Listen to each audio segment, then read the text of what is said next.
فك رموز لغة قطتك. تستخدم القطة مجموعة متنوعة جدا من العلامات التي تسمح لها بالتواصل مع بيئتها. إن تبني قطة أو قطة يعني بدء محادثة طويلة، أحيانا تكون غامضة بعض الشيء، مع هذا الحيوان الذي سيشاركك حياتك اليومية.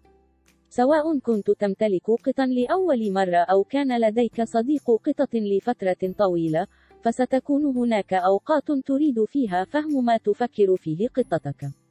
في بعض الأحيان سوف تتساءل عما قد يعنيه سلوكها المتغير، أو تتساءل عما إذا كانت قطتك سعيدة.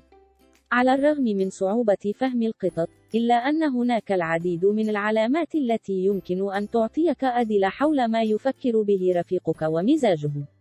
ستكون قادرا على تخمين الحالة المزاجية لقطتك من خلال لغة جسدها وتعبيرات وجهها وبيئاتها وحركات ذيلها.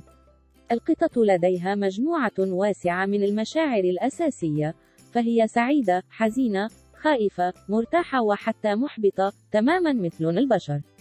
مفتاح العلاقة الجيدة مع قطتك هو تعلم التعرف على هذه المشاعر والاستجابة لها عند الضرورة. فهم مشاعر قطتي. تفسيرات سلوك القط. عندما تفهم أساسيات سلوك القطط، ستتمكن من فهم شعور قطتك. إذا كنت تتطلع إلى فهم سلوك قطتك، فيجب أن يوفر لك دليلنا جميع المعلومات التي تحتاجها للتحدث بلغة القط. سلوك محايد، مرتاح. هذه هي الطريقة التي يجب أن تقضي بها قطتك معظم ساعات استيقاظها. يعد هذا جزءا أساسيا من لغة القط. الاسترخاء والمحتوى والراحة في محيط مألوف. يبدو أنه راض عن مشاهدة الحياة تتكشف أمام عينيه. العلامات التي تظهر أن قطتك محايدة. إذا كان مستلقيا، فيمكن أن يتمدد، أو يتدحرج على شكل كرة، أو مستلق على بطنه ورجليه مطويتين بعناية تحت جسده. قد تومض عيناه برفق أو تكون نصف مغلقة. أذنيها مرتخيتان ومثقبتان بشكل عرضي، على الرغم من أنهما يمكنهما الدوران بشكل مستقل إذا كانت قطتك تستمع إلى الأشياء من حولها.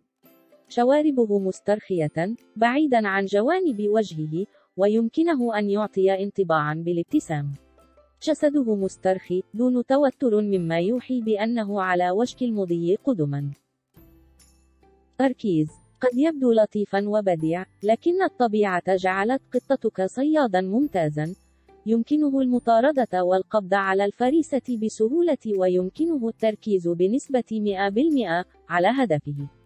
إذا كانت قطتك تركز على شيء متحرك صغير أو شيء جديد في بيئتها المباشرة، فستلاحظ أن لغة جسدها ستتغير لأنها تحاول اكتشاف أفضل مسار للعمل. العلامات التي تظهر تركيز قطتك. عيناه مفتوحتان وبؤبؤ عينه مقيدتان.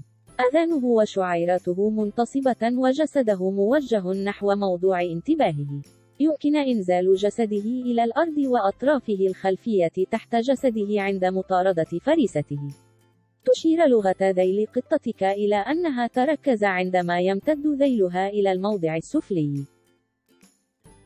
تقوم نهاية ذيلها بالإضافة إلى ذيلها الخلفي بحركات سريعة صغيرة عندما تستعد قطتك للانقضاض.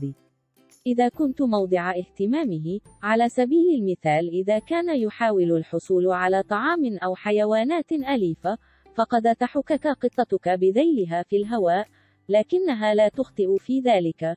يظل مركزا على هدفه الأساسي. مرح. من السهل التعرف على قطة سعيدة. يجب أن تفهم لغة جسدها بسهولة بالغة. هذه هي الحالة التي تريد أن تكون فيها قطتك كثيرا قدر الإمكان، فهي الحالة المثالية لقضاء وقت ممتع مع قطتك. العلامات التي تظهر أن قطتك سعيدة. عندما تجلس، تكون قطتك مسترخية ومنتصبة، وآذانها ممدودة للأمام وللأمام لكنها مسترخية، وأحيانا تدور قليلا عند سماع أصوات مألوفة مثل أصوات أفراد عائلتك. عند الاستلقاء، قد تكون رجليه مطويتين جيدا تحت جسده، أو قد يكون مستلقيا على جانبه أو حتى على ظهره، مع رجليه الخلفيتين إلى الخارج، مما يدل على أنه سعيد جدا. يمكنه أن يأخذ غفوة وعيناه مغمضتان أو نصف مفتوحتان، أو يكون له جفون ثقيلة كأنه في أحلام اليقظة. إذا كان يومض ببطء شديد، فحاول أن ترمش ببطء شديد أيضا لتظهر له أنك مرتاح أيضا. تقليده طريقة رائعة للتواصل مع قطتك. شواربه مسترخية وذيله لا يزال، أو في الهواء مع منحنى طفيف إذا كان واقفا ليقول لك مرحبا. إذا قمت بتربية قطتك، فقد تغلق عينيه وقد يصدر صوت خرخرة بهدوء. قلق. يمكن أن تكون القطط حساسة للغاية، خاصة عند التغيير. تستغرق القطط وقتا لتعتاد على التغييرات غير المتوقعة، لذا فإن تعلم التعرف على أعراض القلق لدى القطط يمكن أن يساعدك على الاسترخاء.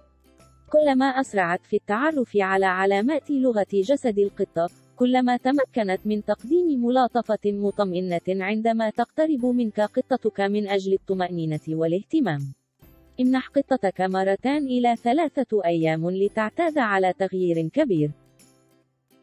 العلامات التي تدل على قلق قطتك: عيون قطتك مفتوحة دون أن ترمش، مع اتساع حدقة عين بيضاوية أو مستديرة.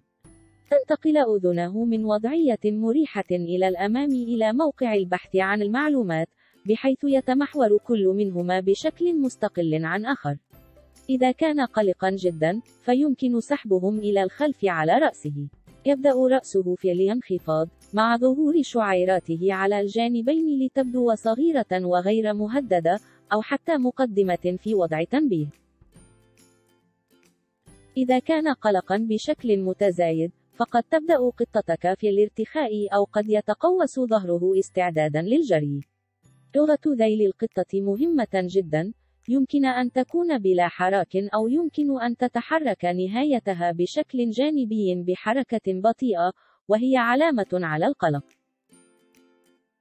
الخوف.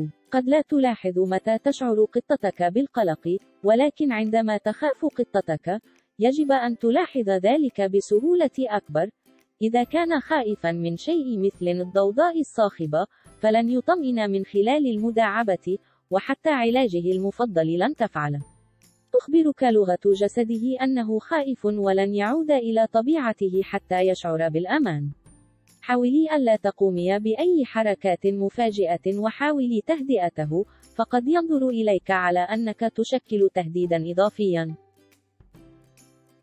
إذا استطعت، قم بإزالة أي شيء قد يخيفه وانتظر حتى يهدأ. إذا كانت قطتك تظهر هذه العلامات بشكل متكرر، فاستشر طبيبك البيطري الذي يمكنه أن يوصي بخبير في سلوك الحيوان. العلامات التي تدل على أن قطتك خائفة: يتم تسطيح آذان قطتك للخلف على رأسها، ويمكن خفضها وتوجيه نظرتها إلى الأعلى. قد يهرب أو يجلس أو ينكمش إذا لم يكن ذلك ممكنا. قد تكون عيناه مفتوحتان على مصراعيهما، مع اتساع حدقة العين وشعيرات خشنة. قد يبصق إذا كان التهديد قريبا جدا، أو يهدر أو يهاجم بمخالبه. تمد بعض القطط أرجلها الأمامية لتبدو أطول، أو تقوس ظهورها وتبدو أكبر. يمكن إمساك ذيلهم تحت أجسادهم، أو التحرك بحركات متشنجة. إحباط. قد يصاب قطك بالإحباط بسبب حدث معين قصير المدى، مثل عدم قدرته على اللحاق بلعبته المفضلة، أو الإحباط الأكثر خطورة على المدى الطويل ونقص التحفيز، على سبيل المثال عندما لا يستطيع التعبير عن حاجته للصيد. غالبا ما يساء فهم القطط المصابة بالإحباط طويل الأمد، لذلك إذا كنت تعتقد أن قطتك لديها هذا الإحباط، فمن المهم التحدث إلى الطبيب البيطري لجعلها تبتسم. العلامات التي تظهر أن قطتك محبطة: يركز القط المحبط عن قصد على موضوع إحباطه، وسيحاول فعل كل ما في وسعه للحصول على ما يريد. كل حواسه مستيقظة، عيناه مفتوحتان على مصراعيهما مع اتساع حدقة العين، وأذناه إلى الأمام وشعيراتها تشير إلى الأمام.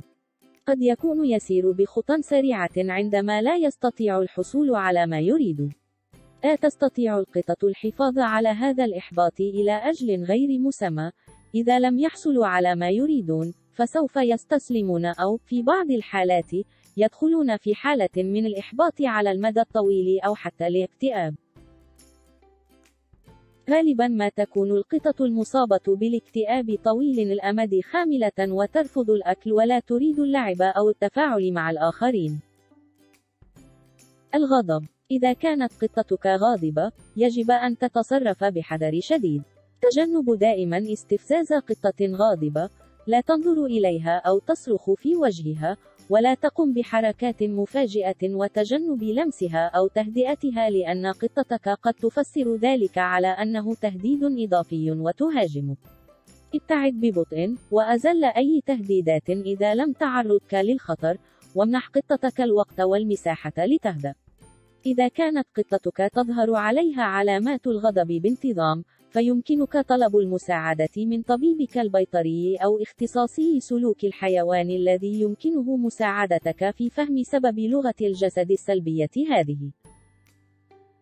العلامات التي تدل على أن قطتك غاضبة. القطة الغاضبة صلبة وذيلها صلب ومستقيم أو ملتف حول وتحت جسدها. سيتصرف بشكل مختلف. يمكن أن يكون صامتا، أو يهميس، أو يبصق، أو يتذمر. سيحاول أن يبدو كبيرا ومهددا. يقف شعرهم على نهايته، وخالبهم الأمامية ممدودة، أو ينحنون بشكل مهدد. كانت أذناه ممدودتان ومسطحتان على رأسه، وشواربه تبرز بعيدا عن رأسه. نظرته حازمة ومركزة. قد يكون بؤبؤ العين مقيدين على الرغم من أن بعض القطط لها عيون مستديرة غير تومض. ارتياح. عندما تطمئن قطة غاضبة أو خائفة أو محبطة ويزول التهديد المتصور، فإنها تشعر بالارتياح.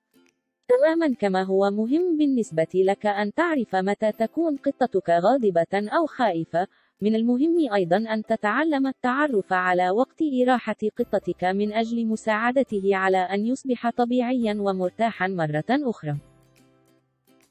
العلامات التي تدل على أن قطتك مرتاحة. قد يظهر جسد قطتك بالكامل الراحة. بعض القطط تتمدد للتخلص من التوتر. تسترخي عيونهم وآذانهم ورأسهم وجسمهم وذيلهم بشكل واضح. تعود الشوارب إلى الوضع الهادئ، بعيدا عن رؤوسها، ورأسها منخفضة. تتثاءب بعض القطط وتنظر بعيدا، وتكون عيونها نصف مغلقة أو حتى تعتني بنفسها. مع القليل من المعرفة بردود فعل قطتك على التغيير ومعرفة العلامات التي تظهر أنه سعيد، يمكنك مساعدته في الحفاظ على صحة عاطفية وجسدية جيدة.